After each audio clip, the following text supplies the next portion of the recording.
derrière chaque terre, il y a des propriétaires. Les terres écoutent les voix de ceux auxquels elles ont été données.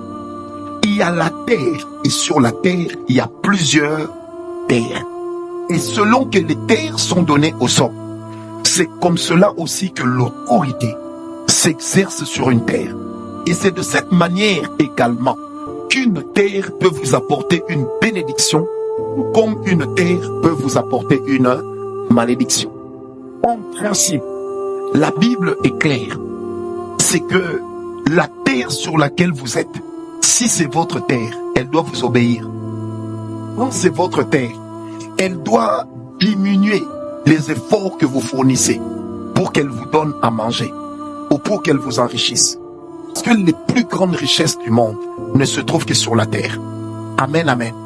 Bien-aimé, lorsque la terre d'un homme lui est favorable, même le ciel lui sera ouvert. Quelqu'un m'a donné un amen. Prenez avec moi Jean 1, verset 44 à 46. Je vais juste rappeler l'histoire. L'histoire, c'est laquelle? Philippe était à Bethsaïda, de la ville d'André et de Pierre. Et puis Philippe rencontra Nathanaël et lui dit: nous avons trouvé celui de qui Moïse a écrit dans la loi et dont les prophètes ont parlé, Jésus de Nazareth. Il précise Jésus d'où?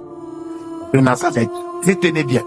Maintenant, écoutez la réponse de Nathanaël. Il dit: Sia, est-ce que vraiment de Nazareth peut-il sortir quelque chose de bon? Est-ce que vraiment il y a quelque chose de bon? Ça veut dire qu'à l'époque en Israël, on savait là où les autorités sortaient. On savait là où les personnes intelligentes étaient produites. On savait là où les grands sortaient. Et on savait aussi qu'à Nazareth, personne de grand ne pouvait sortir.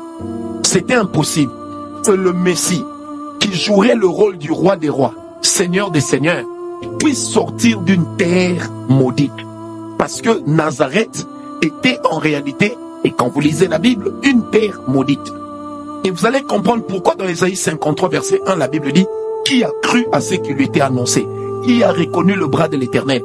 Il s'est élevé comme une faible plante. Quand on dit il n'avait ni éclat, ni beauté, c'est aussi parce que la terre de laquelle il sortait était une terre sans information de prospérité. Est-ce que vous comprenez?